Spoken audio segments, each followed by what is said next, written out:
playing card. Here at Time Warp, we've already shown you how they can transmit deadly disease. Well, that's our runny nose right there. It's like radioactive mucus. And can be used as a weapon.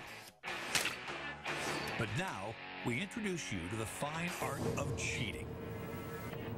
No, a more modern mode of deception.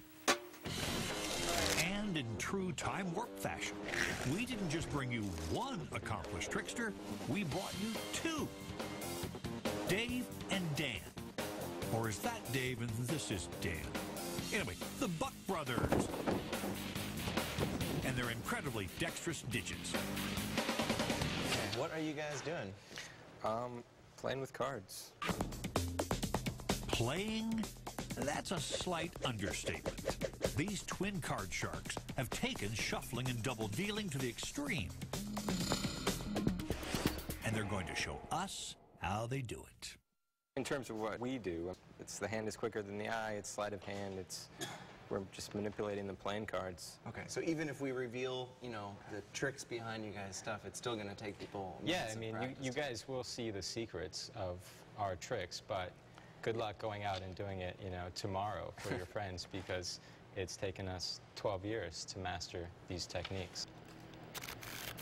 We're going to start with some simple flourishes and then get into the more extreme ones. This is called the waterfall.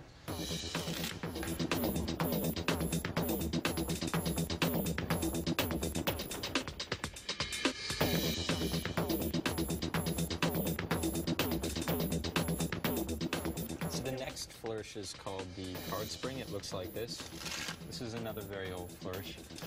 It's mostly always done directly down, but it can even be done side to side, and it could also be done upside down.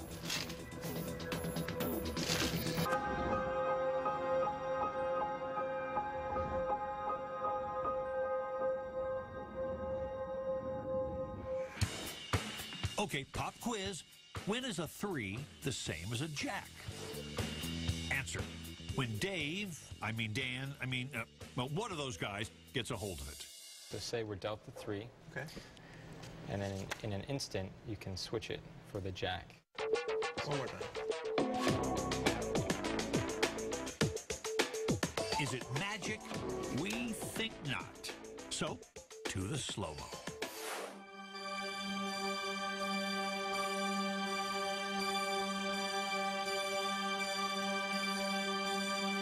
From a technical standpoint, I love the switch because if you watch it, the jack, the card in my palm, actually helps the 3 come up into the palm.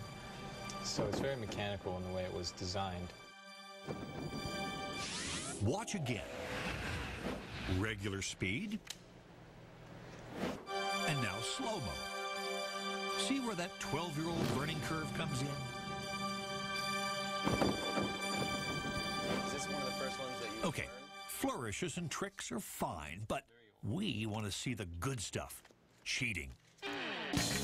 Now, don't get the idea that Dave and Dan are cheaters. They're not, but they could be.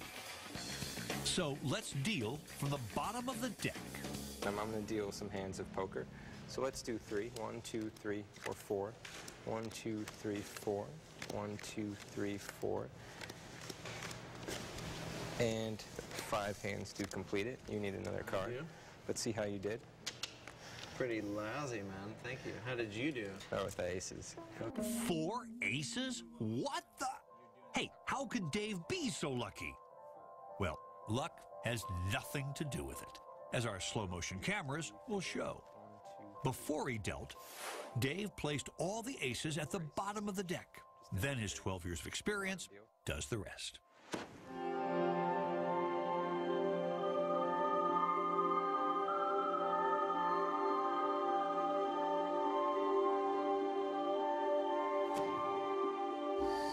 Bottom dealing is pretty simple. You're dealing a card off the bottom of the deck. Fingers have to move out of the way in order to take the bottom card. That's just the only way to take it.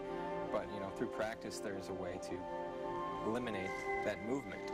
And if you notice, he's actually pushing out that ace with his fingers just slightly. He's buckling or bending the card. To allow some air between the bottom of the card Gotcha, so and it the slides deck. out easier? Yeah, less exactly. friction, it slides out easier. So not only are you priming it with a little bend to open up the cards in the bottom there, but you're also still pulling the top card a little forward with your thumb so it kind of covers up the action. Yeah. That's important because you want every deal to look the same. You want the bottom deal to look exactly like the top deal. That's how that works, and it's really cool to see this in slow motion. And the big difference between Magic and gambling, I mean, in Magic you have the misdirection. You can direct them elsewhere, where in this scenario, where you're at a table and people are, you know, with their eyes on you, that you can't have room for error. No room for error is right, because we know where that will lead. Why, you dirty double-crossing snake and rat? Speaking of frontier justice,